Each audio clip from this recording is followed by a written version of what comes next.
Welcome to this episode of Slender Sends. I'll be talking through some of the comp style boulders set by the route setters at core climbing on the Gold Coast. I'll also cover some of the other cool boulders from this past month.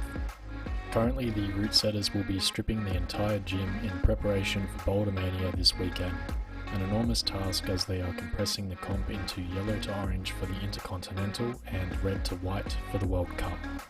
On the V scale, this roughly translates to V0 to 5 for yellow to orange and V6 to 8 plus for red to white.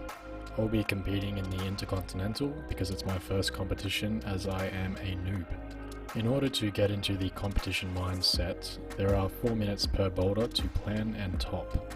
Full disclosure, I was not able to do this for the green or the red boulder, ranging from V3 to 6, which is honestly a bit of a wake-up call. The first boulder is a sort of running dyno out to the left. In my numerous attempts, I figured out that too much momentum just sent me literally flying off the wall. I almost headbutted a pinball machine on my second attempt, just out of frame.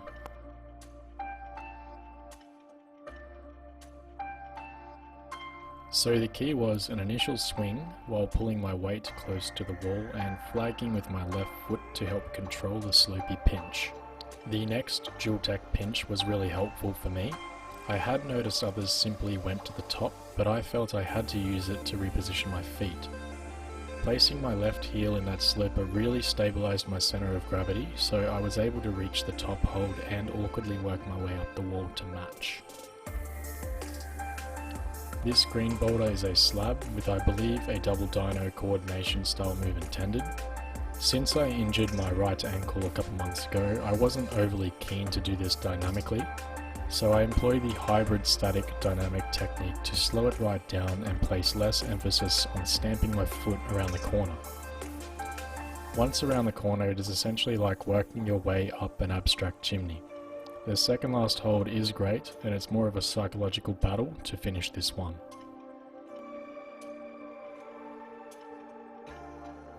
I do call that corner the cheese grater for good reason.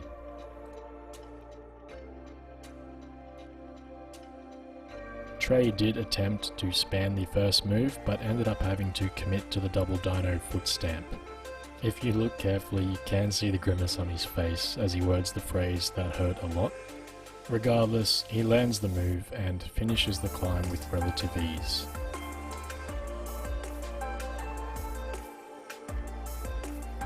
Just minus that minor foot slip. Well done, Trey. Back to the cheese grater. There are so many ways to climb this boulder, it really depends on what you're comfortable with.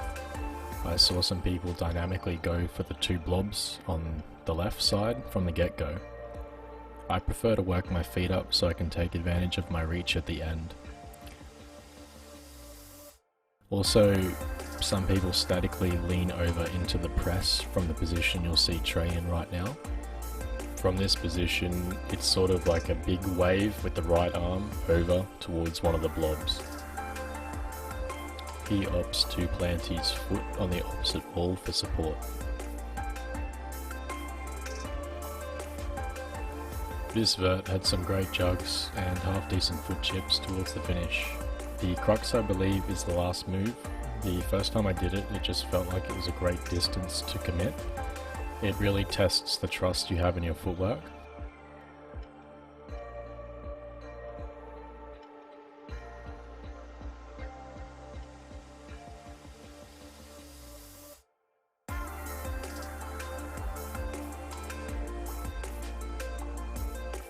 Trey is able to step up onto one of the jugs to finish, whereas if that were me, I'd have been too boxed in to do that move. The next 2 problems are part of a bizarro wall, or ungraded. I'd guess this one is a V2 or maybe a really easy V3. The transition of body weight towards the heel hook around the arete may be the crux for most people, though this is subjective.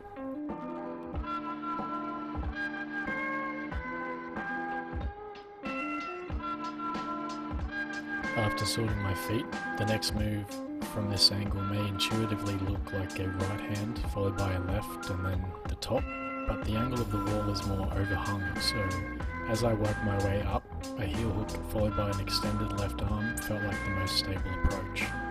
Matching the hold and flagging to the right made reaching the next crimp a comfortable static move rather than rushing.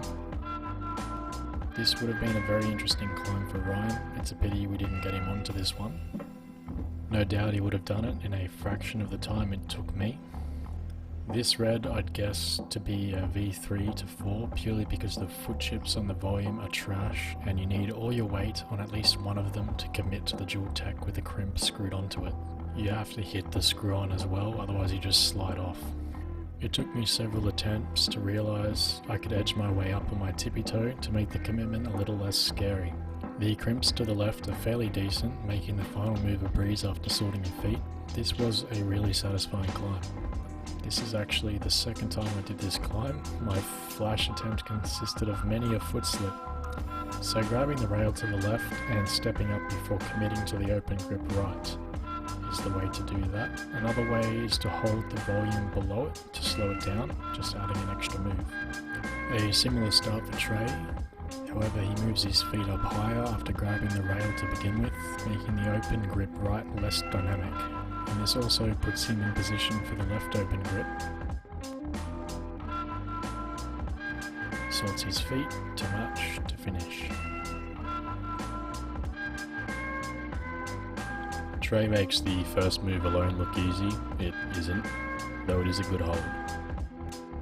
Campusing the next move in style. I feel I did that part differently, but Trey makes it work with the right foot on the volume before matching.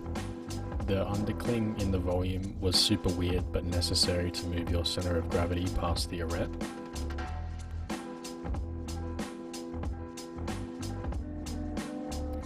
I've said it in the past, watching Trey on slabs is like watching a surgeon. He's so precise with his footwork, and believe you me, where he's standing right now is not comfortable at all.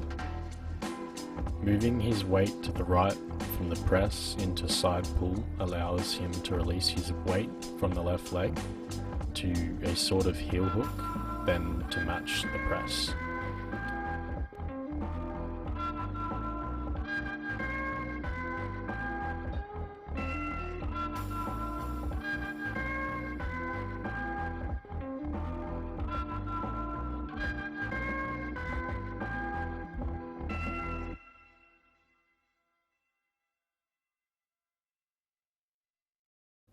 Save for a gas stone on the cheese grater, this was the hardest V3-4 I've ever done, and it took me several sessions to complete. The start is a simple traverse through the rails that perhaps could have been cleaner. There are plenty of holds on the overhang which can be disorientating, though they are decent with an open grip. Cutting feet may be avoidable, I'm not sure though. Swinging my right foot across was really satisfying, and lowering my body weight with a left arm lock off allowed reaching the next open grip with ease. Those two holds where my right hand is are great jugs. The screw on turns this very shallow open grip into a pinch. Bumping to the next open grip may be unnecessary, as you'll see I struggle to find adequate placement for my feet to reach and match the final hold. Here we have Kaylee on a tricky purple where the crux for most people was just starting the boulder.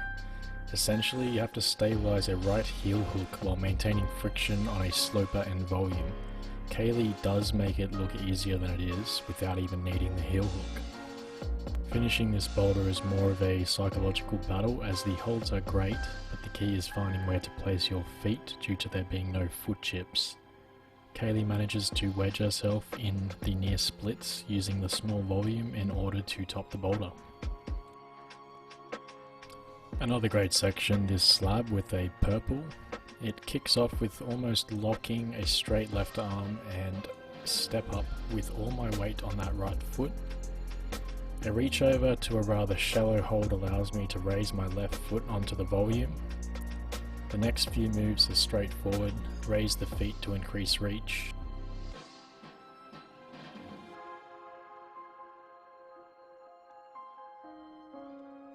These holds are both pinches, allowing myself to step up and grab the massive jug to finish.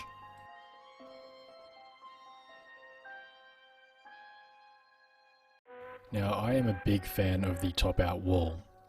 Black is usually V6 to 7, however on the Topout wall take it with a grain of salt. The crux is moving your weight under this edge in order to walk across. The Topout wall at this gym gives you a good idea of the types of moves you can expect to see on the bigger walls. Kaylee demonstrates that as you move into the V3-4 range, you can expect sharper holds and trashy foot chips.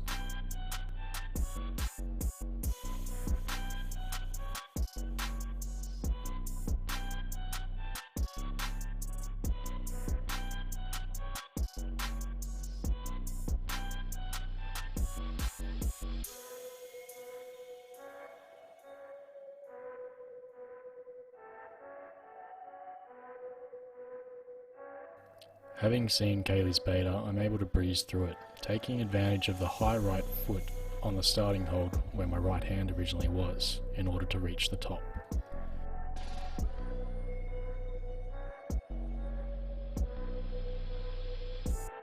This traverse again has sharp holds, or crimpy edges if that's a term.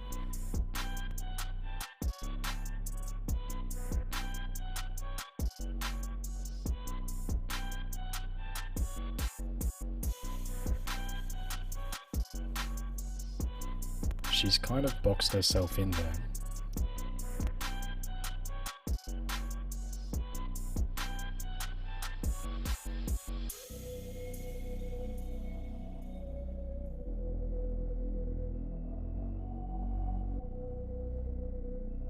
Nope, she's able to easily top it.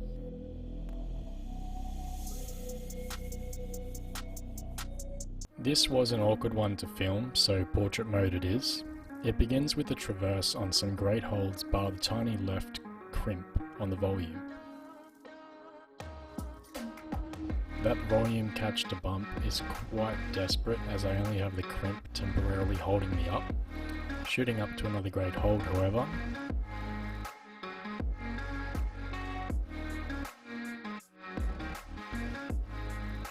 I constantly had to use footwork to move my center of gravity on this one.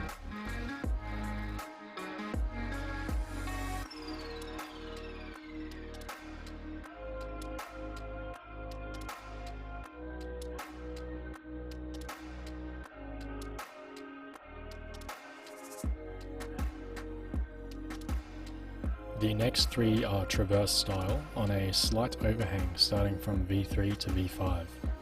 Honestly, I should have been more patient with this one, however I was warming up and really keen to send the orange. So my footwork is rushed, at least at the start.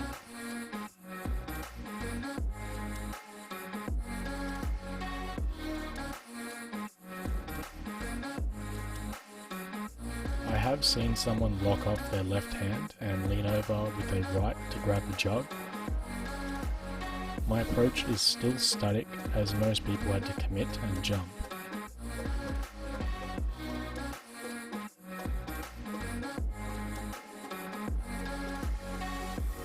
A similar start to the green with crimps instead of jugs, and locking off the left arm allowed me to lean over to the right pinch. Lowering my body slightly before releasing the crimp helped ease into the Gaston on that volume.